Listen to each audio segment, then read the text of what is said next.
Hi, I'm Old Sneelock. Welcome to another episode of Old Sneelock's Workshop.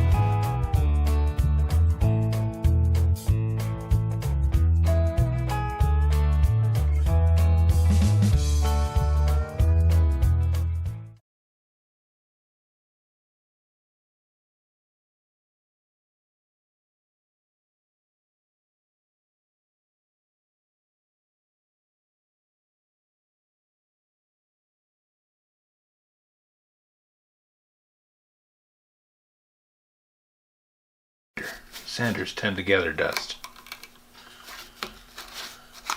You have to be careful about these old wires. Quite often the wires inside the motor themselves are the old cloth covered ones. Yeah, very, very stiff. I'll be real careful taking those apart.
(10 amp 125 volt, 5 amp 125 volt.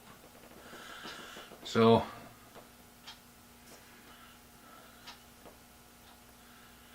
5 amps at 250 volts.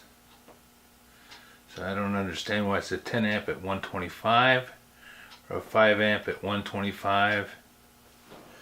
But then it's an old switch. At least it's trying to imitate it. The thing that makes me wonder about the age of it, it says assembled in Mexico.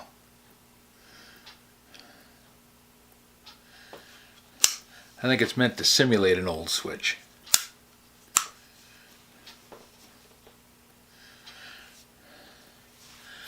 The wire is old. No question about that in my mind. Little ring terminals on the end of the wire. Haven't seen anything like this in a long time. This is a expansion rivet. It's a hollow rivet that they wrap the wire around and then it clinches the wire.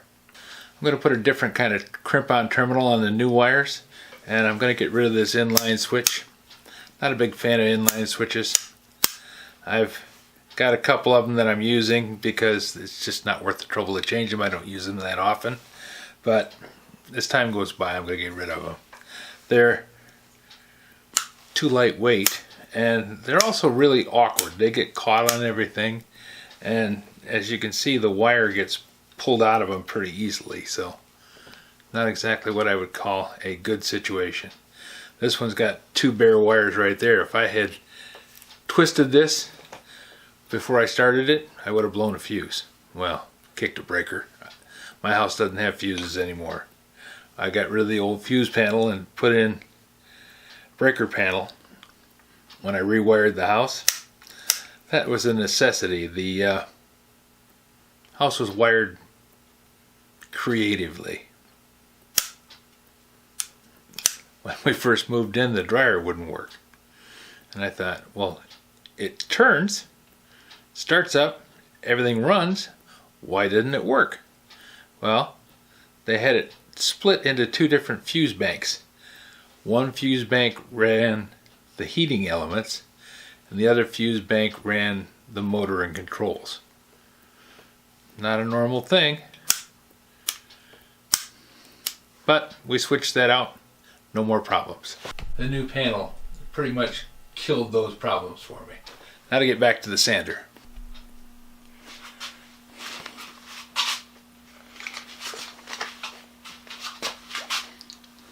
I want to mount a switch box, and I want to mount it here. This little bell box will work quite well because it'll seal up and keep most of the dust out of it. I just need to make a bracket to mount it on. Now I'm thinking, take a piece of sheet metal, come out, put a 90-degree bend on it right about here, then I can fasten this to it, fasten this into the back, run my wires through that, in, out to that, have a switch over here, nicely protected, easily shut off, and it will kind of protect the wiring too. So the distance between the two bolts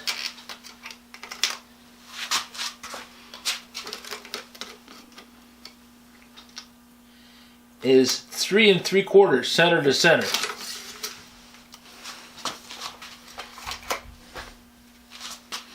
Had thoughts of mounting it on these screws, but I don't think that's something I want to do. It's a whole lot of adjustments on this thing, and if you loosen these bolts up here, you can raise or lower the motor inside the frame. There's just a multitude of adjustments on this. You can adjust this top cover up and down. You can adjust the motor position up and down. You can tilt the table. Just all kinds of things you can do with it. Okay. So I want to have this bent at about 2 inches. That way I'll have enough room to put a good nut on that and lock that down solidly.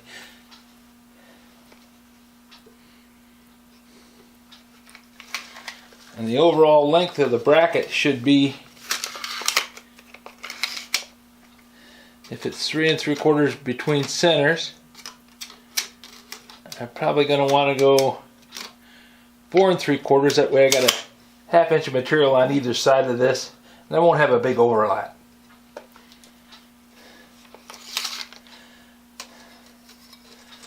Then I want to mount I need to have this up high enough so that I can get to that connector to put my wires in there. So that should be from the top of that nut about 4 inches.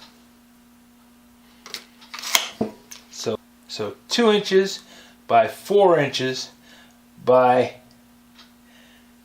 4 3/4.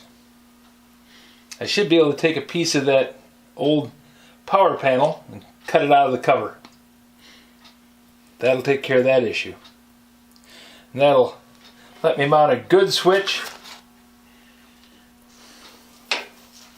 and I'll be very happy with the result, I'm sure.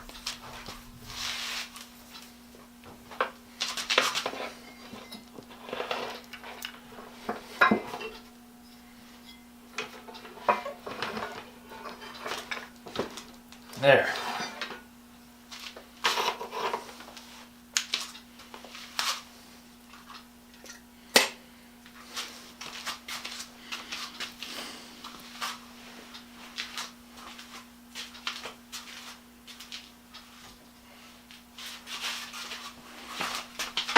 I'm going to save this switch, but the wire just goes into the scrap copper, because this kind of plug is not anything that you can reuse, and the cord is definitely shot.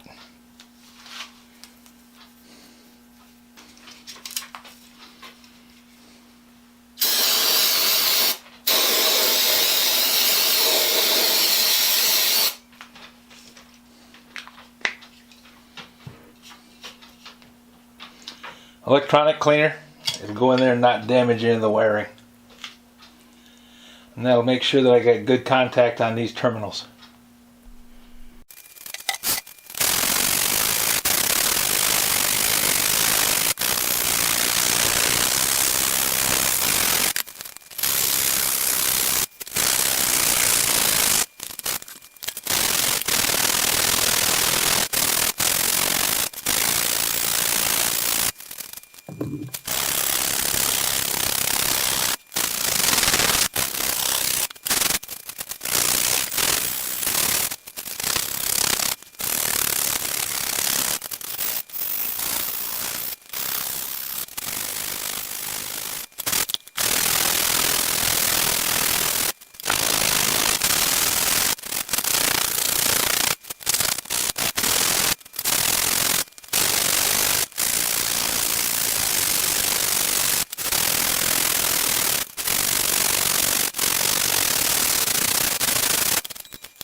When I'm doing something like this sanding, I like to switch off and do something different every few minutes, just so I'm not constantly using the same muscles.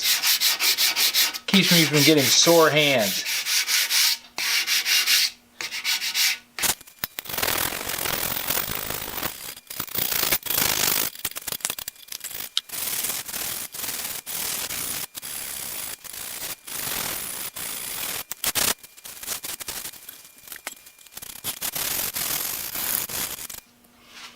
That is some kind of gum.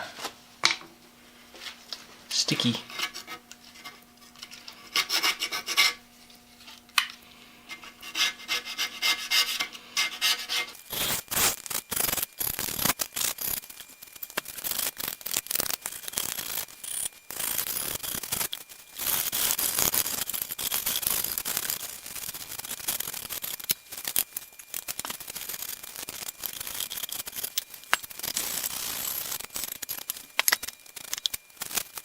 This takes me back long ago when I used to work as a die maker.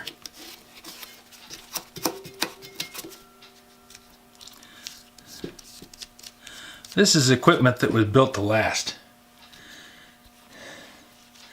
Nice casting, well machined, and dowel pinned. When you put those dowel pins in, it's lined up. It's not going to go anywhere. Cast iron is not going to buckle, warp, or shimmy around when it gets too hot, like a piece of plastic will. And it's going to take a tremendous amount of strength to damage or twist that piece out with the two dowel pins and this large bolt holding it in place. Far cry from today's aluminum and plastic crap. This is a machine that was designed to be rebuilt and rerun for years and years.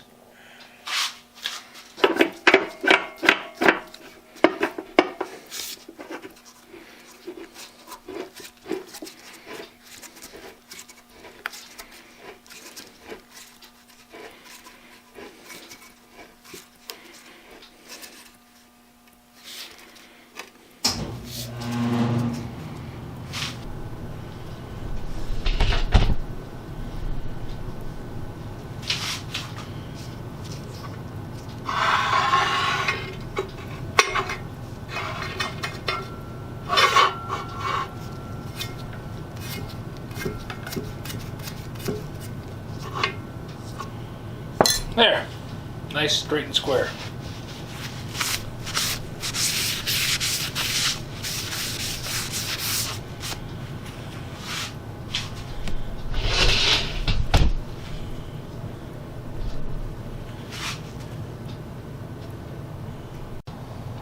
If you have any suggestions for a new video, questions about today's video, or any of the other videos on the channel, just drop it out in the comments. You know I read them all. Thanks for watching.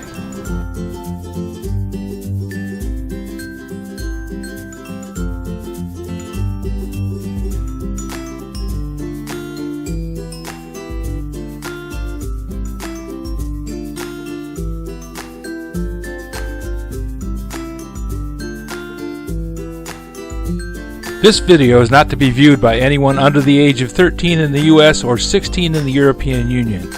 without the express written permission of the parents or legal guardians of the underage person. Such written permission must be on file at the local government entity in charge of enforcing the rules and regulations established by the FTC. Anyone violating these terms is admitting by default that they hold harmless the owners and operators of this channel. Any and all questions should be addressed to your local branch of the FTC.